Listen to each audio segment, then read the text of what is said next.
Well, apparently, going to one's doctor or just one doctor might not be enough. And it could be even deadly if you don't pay for a second opinion. That's according to a new study that's out for the Mayo Clinic.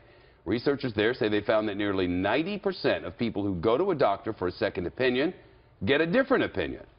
They also say primary care doctors misdiagnosed more than 20% of patients who have serious conditions. Kennedy's here, host of Kennedy, Monday to Thursday, 8 p.m. Eastern on the Fox Business Network. Get a second opinion. Do they pay for that? Unfortunately, you have to, but that's the way the insurance system is set up. And it's not just because of Obamacare. No.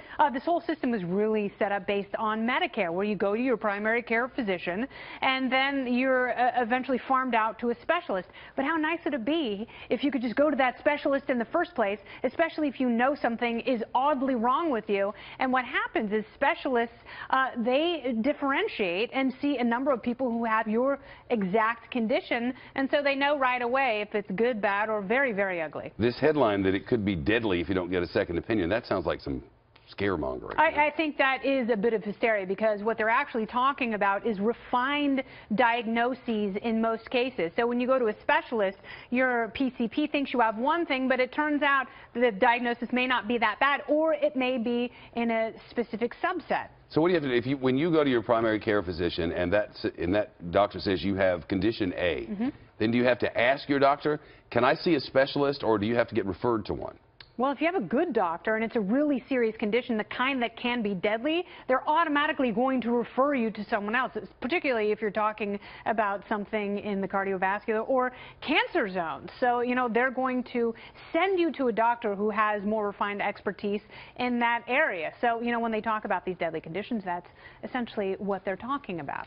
So, especially if you have something that your primary doctor's not sure about, you got to go get it checked again. Yeah, but you know what? Also, the medical system in this country is set up, and it has been for decades, that you only make money when you specialize. So more doctors coming out of med school become specialists, but they have to be referred by these PCPs. And PCPs, primary care physicians. And one thing that they're doing is going to these concierge services. Oh, yeah. Where on top of what they get from the insurance carrier, you pay them a fee every year. Yeah, sometimes it's thousands of dollars. Yeah, so that you can get in, get seen. There won't be as many lines. But that's really taking options away from people who don't have maybe quite so much money, but have a pretty good insurance company. Or it's creating more options for those who can. But that's what's happening. The further you have government involvement in insurance, it becomes a bifurcation for the haves and have-nots. Well,